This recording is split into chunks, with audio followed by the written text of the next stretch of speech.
नमस्कार, मैं डॉक्टर नलिन कुमार सूरी आपका अपने चैनल पे स्वागत करता हूँ। चलिए आज जानकारी शेयर करते हैं कि ये आई फ्लू जो कंडीशन है, जो इसकी हम किस प्रकार से अपनी रोकथाम कर सकते हैं, बचाव कर सकते हैं। तो चलिए शुरू करते हैं।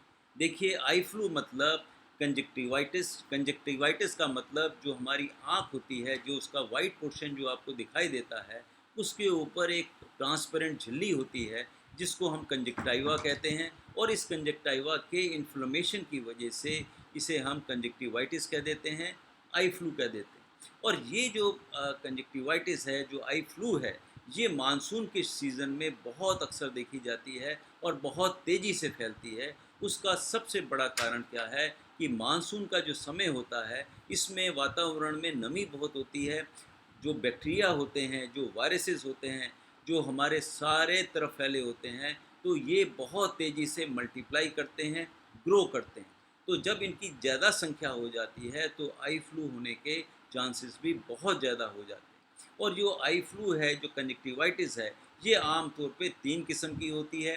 बैक्टीरियल इन्फेक्शन होता है, वायरल इन्फेक्शन होता है या एलर्जी इन्फेक्शन होता है। लेकिन यहाँ पर मैं केवल बैक्टीरियल इन्फेक्शन की बात कर रहा हूँ और वायरल कंजक्टिवाइटिस की बात कर रहा हूँ, आई फ्लू की बात कर रहा हूँ।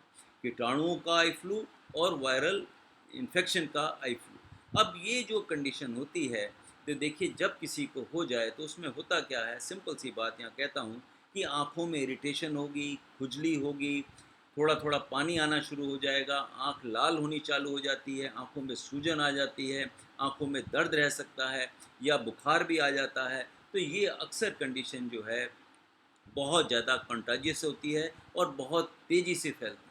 लेकिन यहाँ मैं बता दूँ कि ये कभी हवा के द्वारा नहीं होती, एक की दूसरी आँख में देखने से बीमारी नहीं होती, ये केवल आँखों को टच करने से होती है।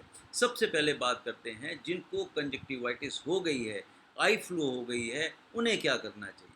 देखिए जब भी ये कंडीशन आती है तो लापरवाही नहीं करनी चाहिए, अपने डॉक्टर से जाके कंसल्ट करना चाहिए। वो आपको मेडिसिन बताएँगे या बता देंगे कि ये बैक्टीरियल इन्फेक्शन है या ये वायरल इन्फेक्शन है या एलर्जी का इन्फेक्शन है। और जैसी वो आपको एडवाइस देते हैं, उसको फॉलो करें। लेकिन सिंपल जो फार्मूला है, वो यही है कि दिन में 3-4 बार अपनी आँखों को धोते रहें। और जो दवाई जिसमें स्टेरॉइड नहीं होता, वो एंटीबायोटिक जो है समय-समय पर दिन में 4-5 बार वो आँखों में डालते रहें और आँखों आँखों को धोते रहें। दूसरी बात कि वो जितने भी उनके आर्टिकल्स होते हैं, जो पर्सनली वो यूज़ करते हैं, जैसे रुमाल है, टॉवल है, सोने जो बिस्तर का तकिया है या चादर है या जो भी चीज़ों को वो हाथ लगाते हैं, उन्हें कम से कम हाथ लगाएँ और वो जितने आर्टिकल हैं, उन्हें आइसोलेट कर लें, अलग रहना शुरू कर दें। 7-8 दिन की बात है। जो ऑफ़िस गोइंग है, वो ऑफ़िस ना जाएँ, जो स्कूल गोइंग है, वो स्कूल ना जाएँ या अपने वर्किंग प्लेस पे अगर जाना भी बहुत ज़रूरी है, तो धूप का चश्मा लगा के जाएँ, जिससे कि आप अपनी आँखों को टच ना करें बार-बार और औरों को फैलाने से जब आप दूसरी जगह फिर वो आँखों पे जो टच किया आपने और जो भी आर्टिकल पे आप टच करेंगे, तो उस पे बैक्टीरिया चिपक जाएँगे, वो वायरस चिपक जाएँगे और फिर अगर कोई दूसरा व्यक्ति उस पे हाथ लगाएगा और फिर वो अपनी आँखों पे हाथ लगा लेगा, तो क्या होगा कि वो इन्फेक्शन उनको भी बहुत तेज़ी से हो सकता है। तो इसकी सबसे बड़ी पहचान कि जिसको हुआ है, वो अपने को आइसोलेट कर ले, अलग रह ले, जिससे कि समाज में, अपने घर में औरों को आई फ्लू ना हो। और अगर कोई कंडीशन बिगड़ती है, तो तुरंत डॉक्टर के पास जाके फिर सलाह लेके कंसल्टेशन ऐसे व्यक्ति को ले लेनी चाहिए। कंडीशन बिगड़ने का मतलब आँखों के आगे थोड़ा हेजीनेस आएगा, बहुत ज़्यादा दर्द हो रहा है, बहुत ज़्यादा सूज गई है, बहुत परेशानी हो रही है, तो दोबारा डॉक्टर के पास जाके सलाह लेनी बहुत ज़्यादा ज़रूरी होती है। अब मैं बात करता हूँ जिनको अभी आई फ्लू नहीं हुआ, उन्हें क्या करना चाहिए?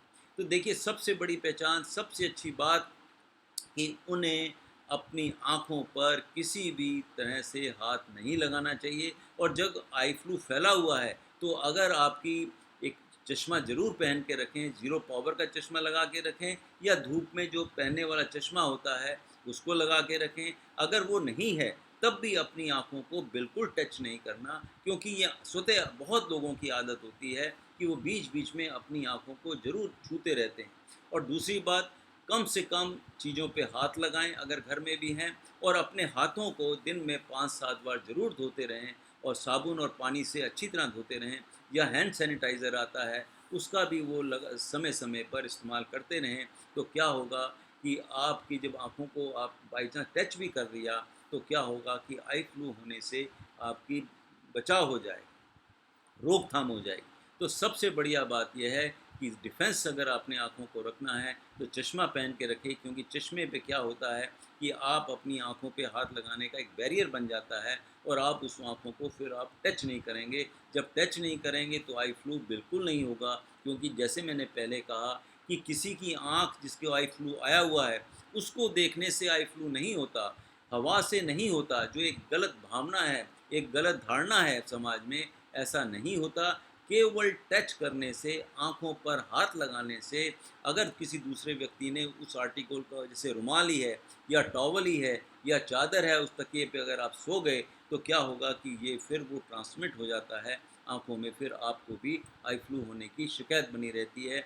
और प्रिवेंटिव मेजर्स के लिए कोई भी आँखों में दवाई नहीं डालनी होती, क्योंकि दवाइयों के अपने साइड इफ़ेक्ट्स होते हैं, वो नहीं तो बैक्टीरिया जो है वो रेजिस्टेंट हो जाएंगे। सबसे अच्छी बचाव यही है कि आँखों पे हाथ नहीं लगाना, और दिन में 5-7 बार अपने हाथ अच्छी तरह साबुन से पानी से धो लीजिए और आँखें भी दिन में 3-4 बार साफ़ कर लें।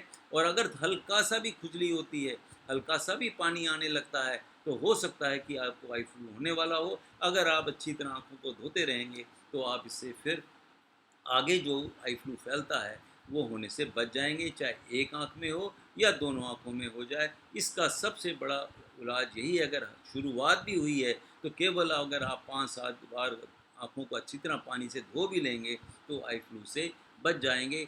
बैक्टीरियल इन्फेक्शन में तो दवाई लिखानी पड़ती है, और वायरल अगर कंजक्टिवाइटिस है, आई फ्लू है, तो वो स्वतः ही 7-8 दिन में ठीक हो जाता है।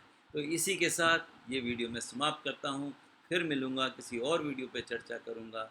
तब तक के लिए नमस्कार, बाय।